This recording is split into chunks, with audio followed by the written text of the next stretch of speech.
commencer à déclamer des poèmes, donc je vous prie de les écouter attentivement. Pardon. Merci. Pas tous. Mesdames, Messieurs, bonjour. Nous profitons de cette occasion pour vous présenter et mieux vous faire connaître la classe de la seconde OIB.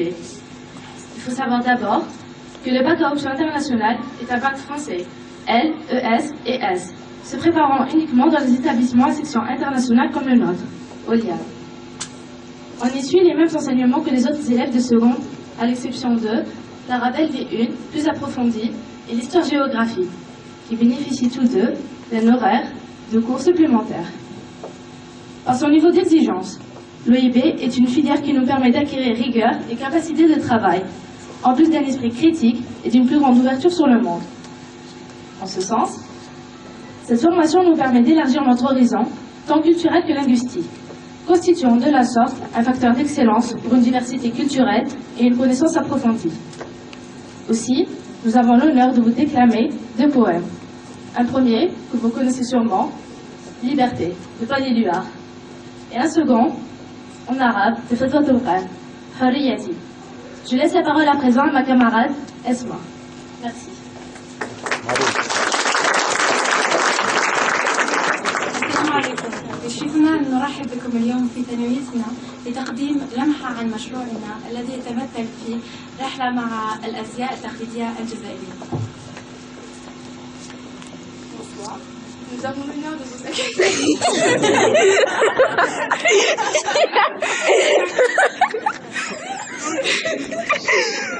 Nous avons l'honneur de vous accueillir dans notre lycée afin de vous présenter notre projet Voyage d'un costume à l'autre. Ce projet s'est inspiré d'un des principaux axes du programme de l'OIB de seconde, en arabe, le voyage. Ainsi, nous voyageons en Algérie à travers les costumes de ce pays. Car ils sont considérés comme une image de l'identité du patrimoine. Étant un projet pédagogique, il s'est exercé en deux parties. La première, la recherche, en arabe et en français. La seconde sera une exposition, ainsi qu'un défilé qui auront lieu le 7 juin prochain. Nous tenons à remercier l'AEFE et l'aide financière qui nous a été apportée pour la réalisation de ce projet, qui a été accepté en tant qu'APP. Voilà. Et je voudrais remarquer également que l'aboutissement de ce projet se fera sous forme d'une brochure illustrée qui retracera l'histoire du costume algérien ainsi que son actualité et contiendra un glossaire. Voilà, merci. L'Algérie est riche par sa diversité culturelle et donc par la richesse la richesse de ses tenues, qui varie d'une région à une autre, et même d'une ville à une autre et d'un patelin à une autre. Nous avons donc choisi de vous présenter 5 tenues emblématiques de notre pays, qui sont les suivantes. Alors, au nord, nous vous présenterons le costume algérois, le Kalako. Puis, nous n'avons pas pu passer à l'est sans vous faire visiter à travers les montagnes du Durdura avec la tenue kabyle, le Tarseu. Puis à l'est avec la tenue constantinoise, la Gamboura. Puis à l'ouest avec la tenue tlemcenienne, la Chita. Et enfin au sud avec la région de Djelfa et son beau costume naïf. Il est important aussi de souligner que ce n'est qu'un très bref aperçu de notre projet et que la totalité sera présentée et exposée le 7 juin à l'occasion de la journée culturelle qui aura lieu à cet effet. Nous vous remercions.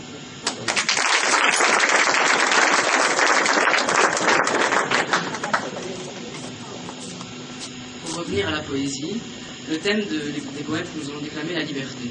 Le monde arabe connaît une période historique unique. Ce printemps arabe n'est rien moins qu'une aspiration à une liberté tant espérée. Ce thème est donc plus que jamais d'actualité pour nous qui suivons ces événements de très près. Qu'est-ce que la liberté? Est-elle la même en Occident et dans le monde arabe?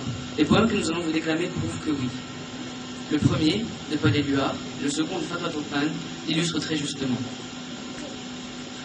En effet, ces deux poètes sont tous deux engagés en faveur de la liberté. Paul Éluard pour la résistance sous l'occupation nazie, et Fatwa Droupan pour la libération de la Palestine, sa terre natale. Je voudrais finir par une citation. La liberté ne se donne pas, elle s'arrache.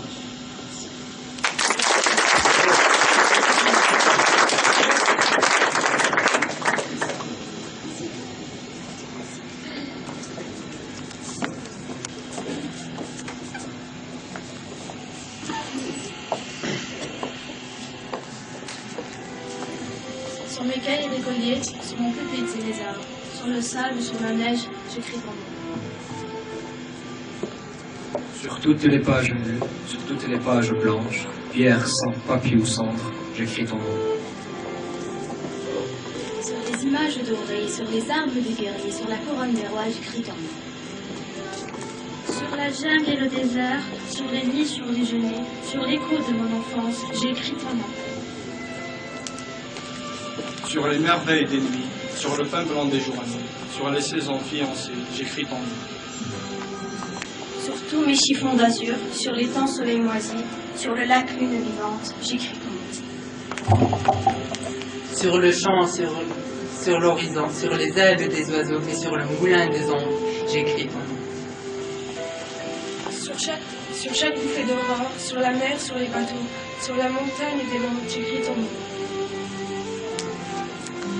Sur la mousse des nuages, sur les sueurs de l'orage, sur la pluie épaisse et fade, j'écris ton nom. Sur la vitre des surprises, sur les lèvres attentives, bien au-dessus du silence, j'écris ton nom. Sur les refuges détruits, sur mes phares écroulés, sur les murs de mon ennui, j'écris ton nom. Sur l'absence sans désir, sur la solitude nue, sur les marches de la mort, j'écris ton nom. Sur la santé revenue, sur le risque disparu, sur l'espoir sans souvenir, j'écris ton nom. Et par le pouvoir d'un mot, je recommence ma vie. Je suis né pour te connaître, pour te nommer. Liberté! Bravo.